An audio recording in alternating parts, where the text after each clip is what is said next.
En el fútbol a veces se gana, a veces se pierde. Puede ser que llores un ratito, pero no hay mayor drama. Al otro día juegas un nuevo partido, una nueva ilusión y vuelves a escribir historia. Pero hay ciertas derrotas en la historia del fútbol que permanecen por siempre. Por escandalosas, por sorpresivas, porque nadie las veía venir y sobre todo porque te arruinaron la fiesta.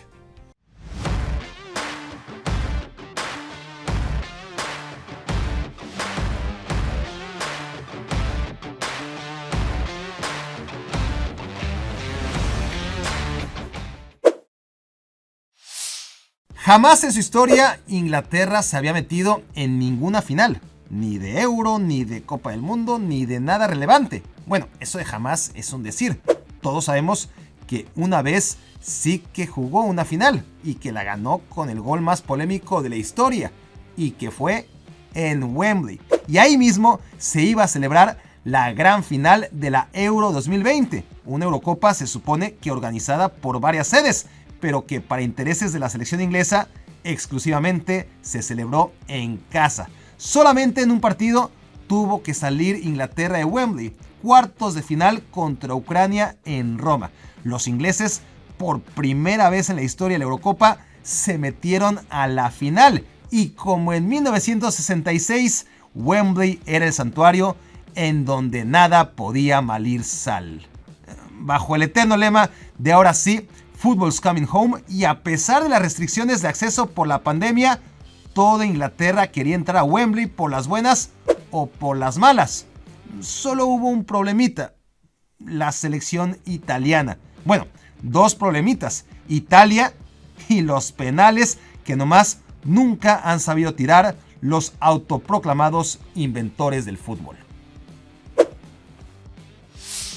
En toda su historia, la selección mexicana había disputado 41 partidos eliminatorios en condición de local rumbo a las Copas del Mundo. Su balance, 39 victorias, 2 empates y 0 derrotas. La fortaleza del Estadio Azteca fue absolutamente infranqueable durante el siglo XX, pero no en los nuevos tiempos. Era la jornada 4 del hexagonal final rumbo a Corea-Japón 2002. México había ganado un solo juego y el técnico Enrique Meza estaba ya en el ojo del huracán. Lo bueno es que el siguiente partido era en el Azteca. 3 puntos seguros contra Costa Rica. Bueno, apunten estos nombres: Osvaldo, Claudio y Duilio, Carmona y Chima Ruiz, Víctor Ruiz, Joaquín del Olmo, Pavel Pardo, Abundis Cepeda y Luis Hernández. Ese es el 11 histórico que salió a perder por primera vez un partido oficial en el Estadio Azteca.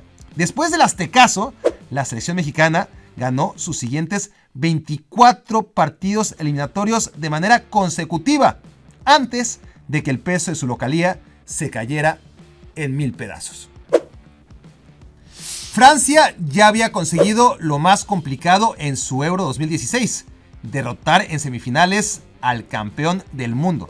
El presente y el pasado de su rival le convertían en comparación en un adversario de poca monta para la final en Saint-Denis, aunque ciertamente Portugal tenía a una gran amenaza, Cristiano Ronaldo. Pero los dioses del fútbol ayudaron descaradamente a los anfitriones cuando el goleador portugués salió lesionado apenas al minuto 25 de esa final. Así o más fácil, Portugal no tenía ninguno de los referentes que tiene ahora, nada de nada, pero ganó 1-0 en tiempo extra ante la estupefacción de Antoine Griezmann y Paul Pogba, a quienes le faltaron al respeto en su casa y con su gente.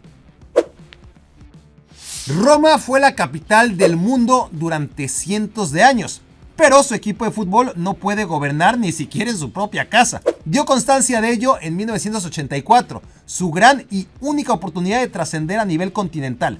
El Estadio Olímpico había sido de antemano elegido por UEFA para albergar la final de la Champions, sin imaginar que la Roma ganaría el Scudetto en 1983 y clasificaría por primera vez a la Copa de Europa. El rival era el Liverpool, 3 veces campeón de aquella Champions que todavía no se llamaba así, pero el favorito en las apuestas sin duda era la Roma.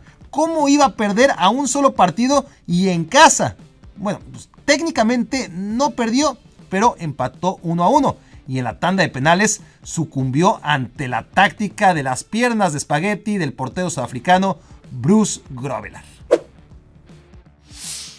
Sí, era el año 2021 y el fútbol era lo de menos en un Brasil que pedía vacunas.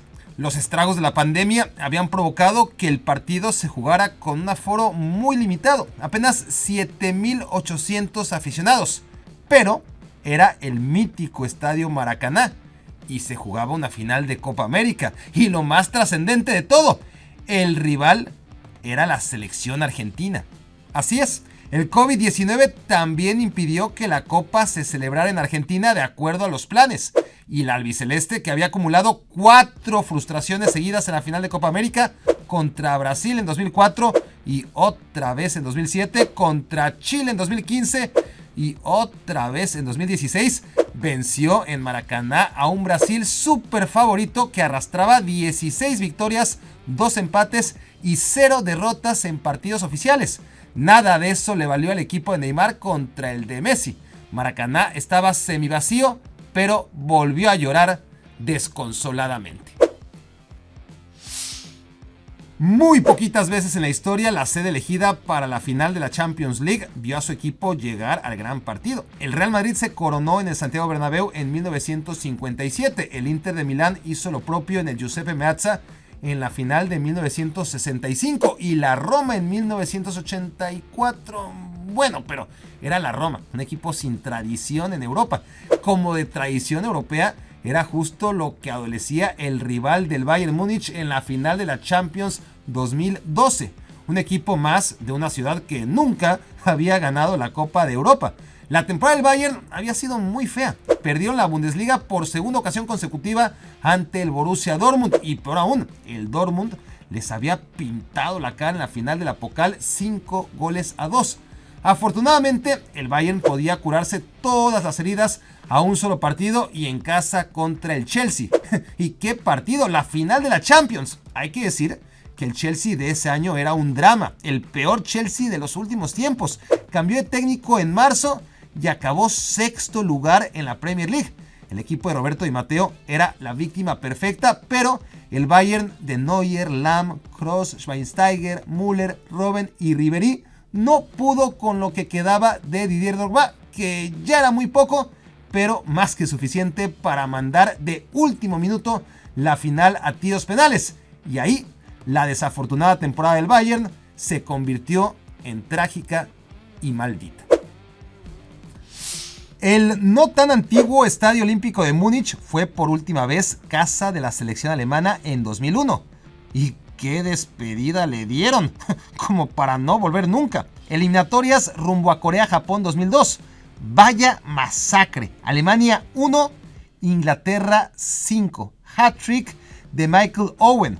Consecuencias, Inglaterra se metió al Mundial y Alemania, por única vez en su historia, tuvo que tragarse la humillación de clasificar al Mundial por la vía del repechaje.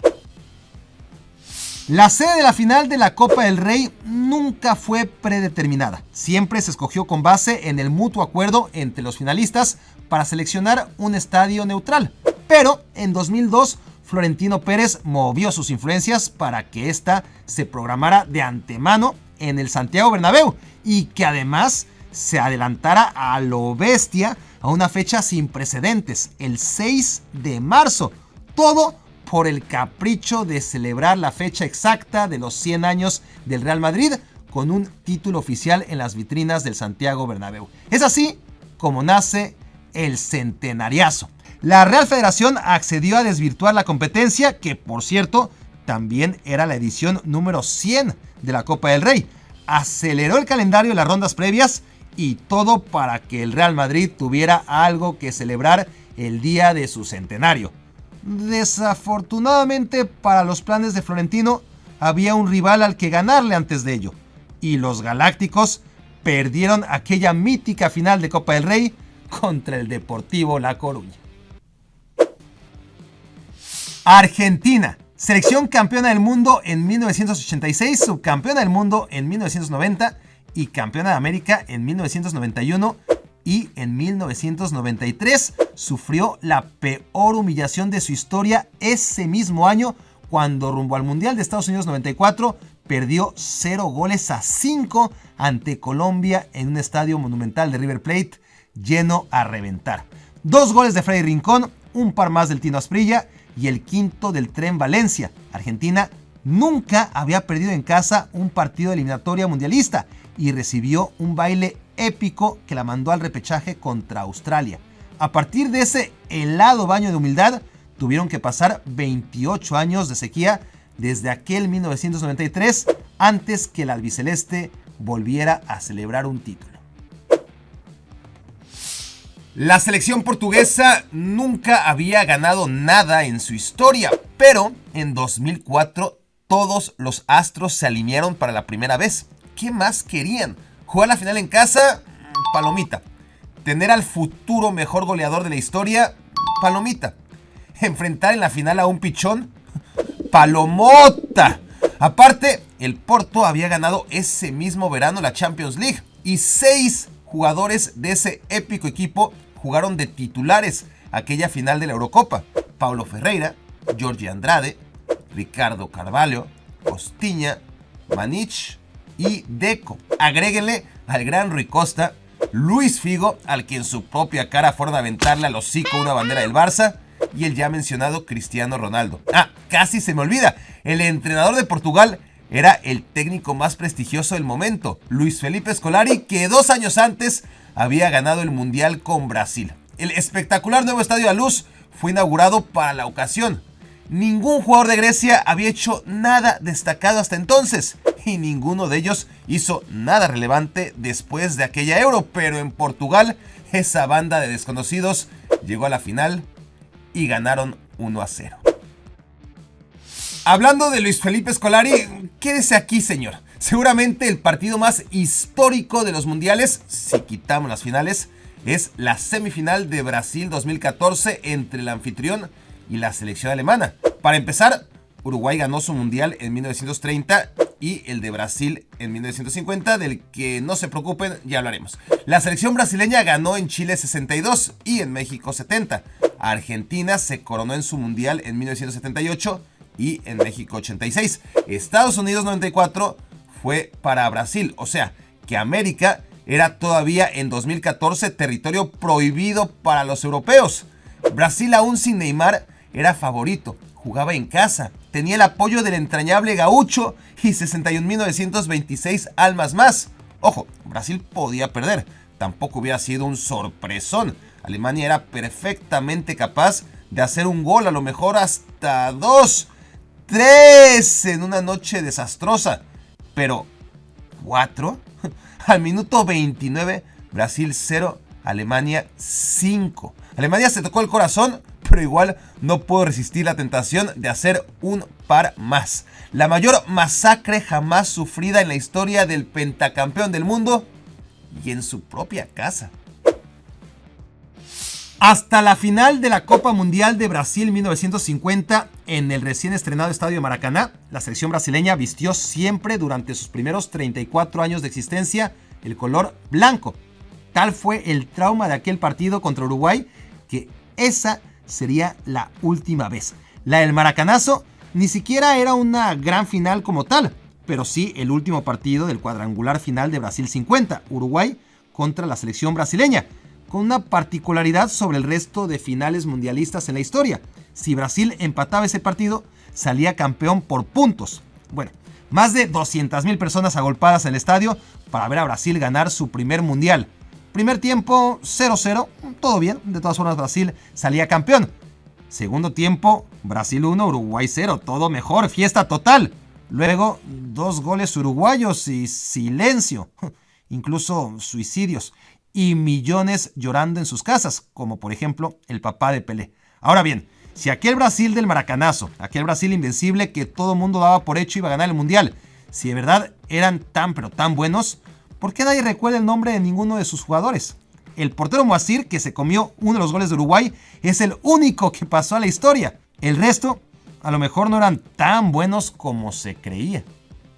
En la Liga MX hay 2 finales por año y se juega cada una a ida y vuelta, por lo tanto es un drama habitual caer en casa la noche del gran partido, pero hubo 2 ocasiones que son recordadas en particular, ambas con el Pachuca como actor de reparto. En 1999, Pachuca era un equipo condenado al descenso que quién sabe cómo se metió a la final, una historia parecida a la del Celaya en 1996 y Toros Neza en 1997, solo que los Tuzos sí salieron campeones en campo del hiperfavorito Cruz Azul. El Estadio Azul se convirtió en panteón aquella noche de invierno y ya nunca se recuperó. 17 años después, Rayados de Monterrey tenía la fiesta armada, su nuevo estadio, el Gigante de Acero recién estrenado, una plantilla millonaria, un rival de medio pelo con futbolistas jóvenes y desconocidos. Solo faltaba el trámite de ganar. Misión cumplida. Hasta el minuto 92, cuando Pachuca metió el gol del título que silenció a un estadio que desde entonces no ha logrado deshelarse.